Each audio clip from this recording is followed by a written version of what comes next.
thanks for inviting me, Rahul, firstly for your first session of EquiTalks. I think it's a nice concept. I'm also happy to talk when markets are down, because when markets are down, investors acquire more units. It's a very simple thumb rule. The best form of investing is about acquiring units. That's how I always have learned about investing. And unit acquisition increases when NAVs decrease. So I think the right time to talk about this. I also want to add that at any point in time, in the past or in the future, whenever we have similar conversations, generally there will be something which will keep us anxious. Anxiety is a part of our day, whether in life or in markets. There is no single day where we are not making choices between good news and bad news. The world always has both sides of the coin, and however, companies continue to execute and focus on their businesses, their profitability. So that's the dichotomy between markets and businesses. Businesses focus on their business. Investors unfortunately focus on the scorecard, the markets, and noise like this. And it is such noise that ends up distracting us many times. So how do we as investors, recognize that the job of an investor is not to react to every data point that keeps coming. The job of an investor is to stick to his thought process, his plan, his ideology, his asset allocation in consultation with his advisor, and ensure that we take advantage of the noise rather than become victims of the noise. So in summary, what I would like to say is every day will be noisy. Minimize reaction to this noise. Only focus on the relevant points that matter. And the relevant points that really matter in investing are our behavior rather than behavior of external forces. What I have observed most often, because of the way the entire industry, the whole concept of markets is structured, is we tend to give a lot of importance to external forces, like what will Fed do, what will Reserve Bank do, what will Putin do, what will US do. The focus should be what will I do, and most often what should I not do and what will I not do. So activity is the enemy of good long-term returns. Stillness is a friend of good portfolio construction. So I would just say, if your asset allocation is intact, ignore the noise, focus on increasing your earnings, markets and asset allocation, and good advice will take care of the investor's future journey.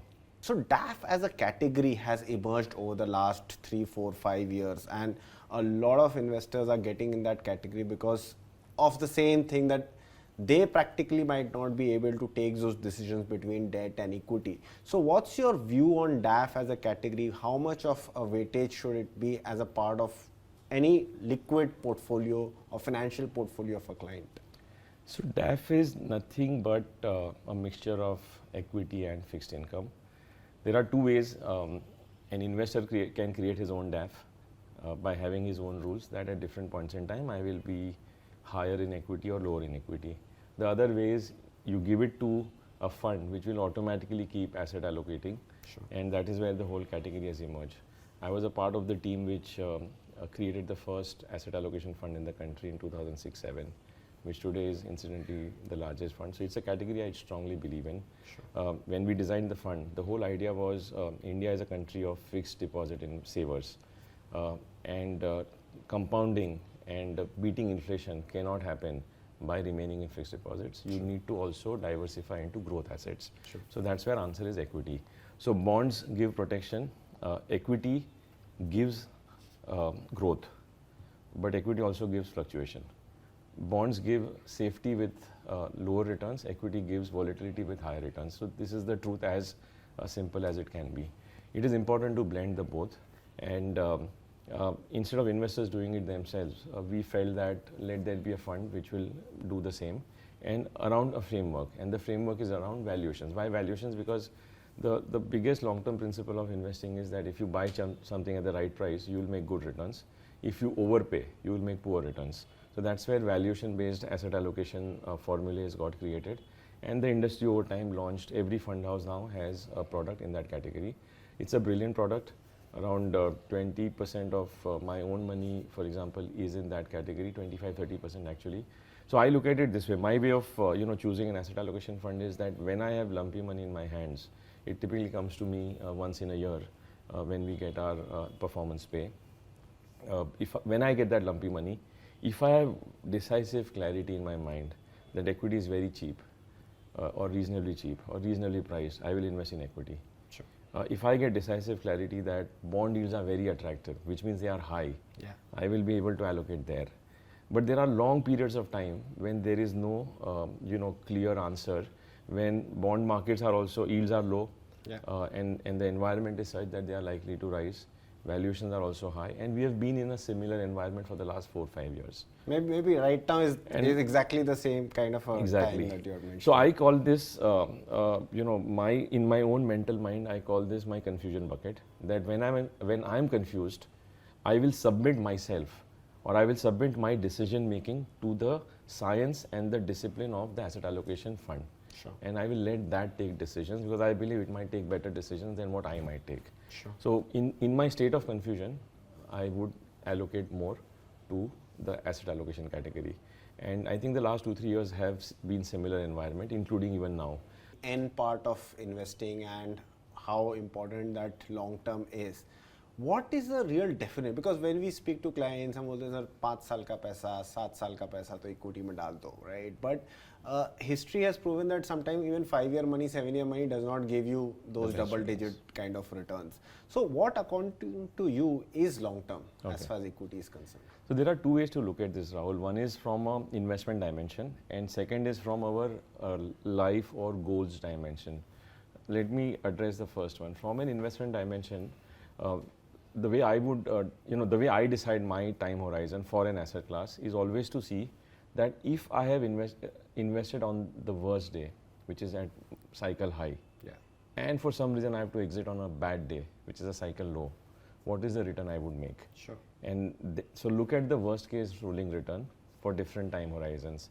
And that data shows that there are times when for long periods of 7 to 9 years also, equity returns can be similar to fixed income returns, which means if you want to be very sure to earn superior returns over fixed income, because why would you buy equities if you're not going to earn superior returns to fixed income with very high degree of confidence, then a minimum 7 to 10 year time horizon is bare minimum. Sure. Number one.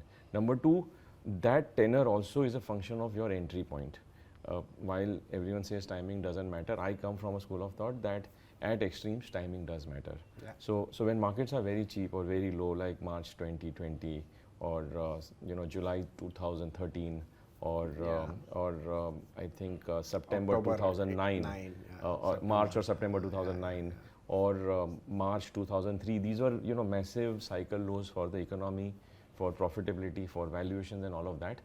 Within 1 and 2 and 3 years also, investors have made a lot of money. Sure. On the other hand, when everything was rosy and euphoric and things seemed like cruising like Jan 2008, when we were growing at 10% in the last few years, and the estimation was for the next decade we will grow at 10%, or 2020 highs. Even before COVID happened, we were in progress towards a $5 trillion economy. So when all headlines are good, prices are very high. Yeah. When prices are high, the next 3 to 5 year returns are moderate.